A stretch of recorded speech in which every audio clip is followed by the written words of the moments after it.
My guys, BJJ Fanatics, um, dynamic striking that I do the videos, the instructional videos with.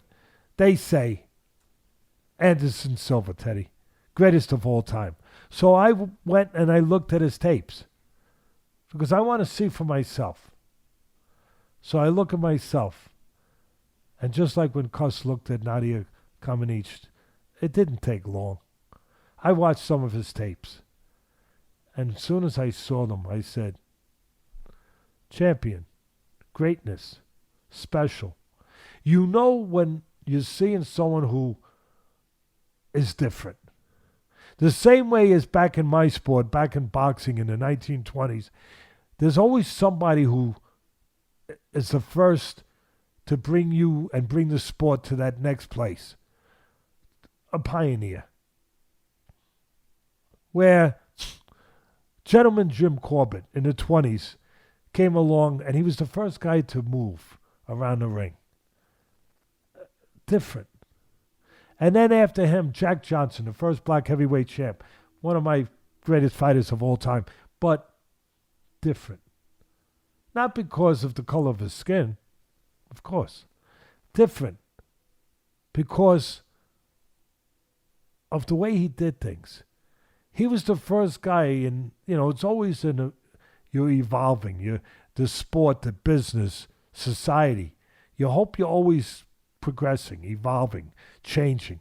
But there's people that are at the forefront of that change. These special people. And Jack Johnson was that person where all of a sudden, not only did he use his legs, he had defensive skills. He mixed defense with offense. Nobody did that. And he put punches together. Nobody did that. And he was charismatic. Oh my God, he was different. He was special. He was a pioneer. And then came along guys like Ali. Again, different. Different. You could even say Roy Jones when he was young. Different. They walked to their own drummer, to the beat of a different drummer. And when I saw Silva, I looked. I didn't have to have the expertise of these great UFC people that are out there. Michael Bisping, and Joe Rogan, and DC, and Helwani. These guys are experts in their field, and the rest of them, tremendous. But I didn't need that to see what I saw and to recognize it and appreciate it and say different, special. And when I watched him, he's a pioneer in this. I don't need to check with anyone. I just say he's a pioneer because he did things that were never done before. Now other people are doing them with Adesanya and different guys. I get you. John Jones came along. I get you. And he's still doing it at a late age. But unfortunately, some of the great ones, part of what makes them great is their belief in themselves, their ego, all of that. But sometimes they can't turn it off. And unfortunately, some of them stay too late. And it's always just as sad as it is the first time you see a great one that stays too late. Whether it's Muhammad Ali, whether it's Joe Louis, whoever it is. And Silva, for all his greatness, the sad part is there will be people out there, young people probably, right, that will never know really his true greatness. It probably diminished the legacy of Ali and Joe Louis a little bit. Not Ali as much. He was so iconic that maybe it didn't matter, but it matters a little bit. There'll be some people that have never realized how great he really was and how great Joe Louis really was. And that's, as much as you want to celebrate their greatness, it does make you cry about the way that they stayed too long and ended up where they will rob some of these young people from knowing their true legacy of greatness a little bit. And I saw it in the ring. I saw that when it's gone, Ken. All the things that made them great, their sense of anticipation, their quickness, their speed, their calmness, their ability to read your mind, to know what you're doing before you know what you're doing, and be there for a split second, a millisecond before you're there. I'm sure I could see it, I could visualize it, where Anderson Silva, normally when he looks to jump in and pounce like a leopard in the Serengeti, where he's just going to jump on his prey and get around the juggler, he does it where someone else couldn't do it. From a distance, but he gets away with it. Why? Because he's got the speed, the anticipation. But then I see that he tries to do the same thing the other night with Hall. And take nothing away from Hall. Solid guy. But he tries to do the same thing with Hall. But he's just late. And Hall takes a step back.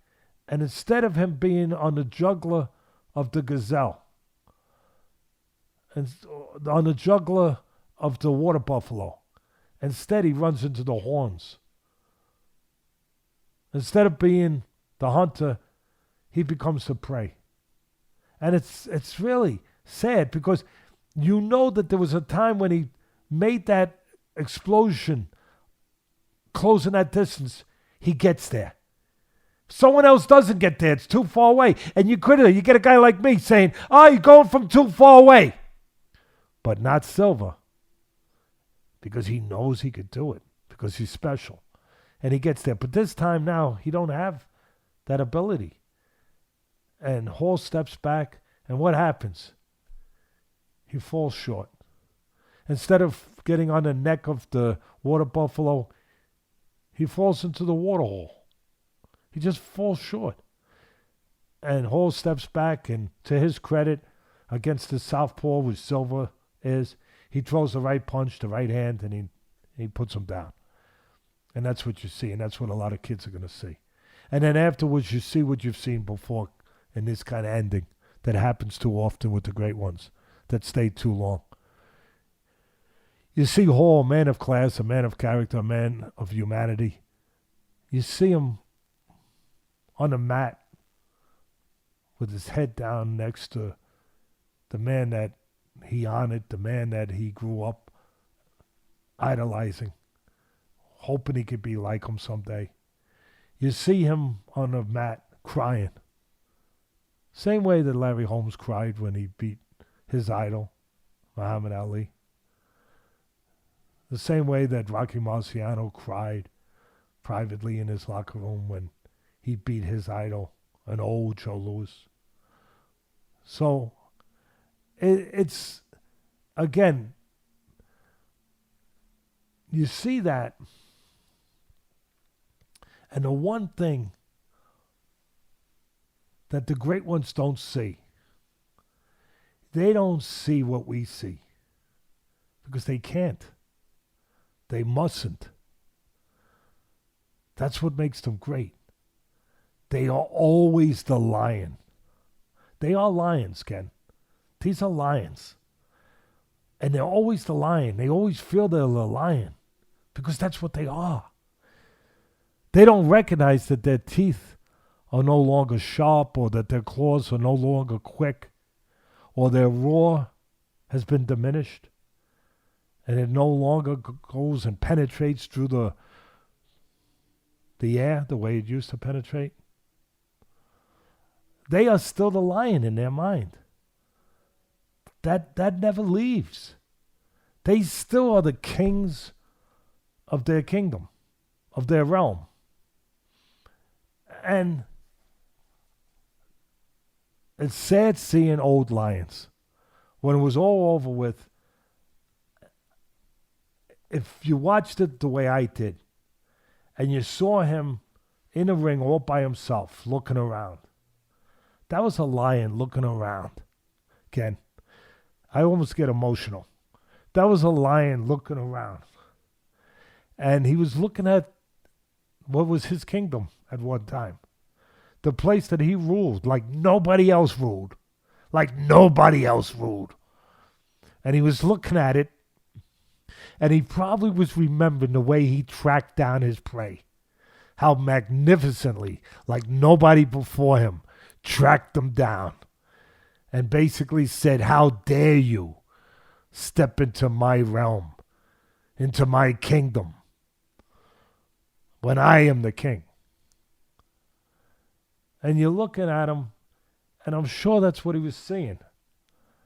He was seeing the visions, the old visions of him tracking down somebody who dared and finishing someone who dared come into his kingdom. And it was all over with. That's how I want to remember him. I'm not a UFC aficionado. I'm just new to this business. But I'm not new to watching great ones. I want to remember him. Whatever his eyes were seeing, I want to tell him what I was seeing. I was seeing a lion. Still a lion. Standing there in that cage. That's it.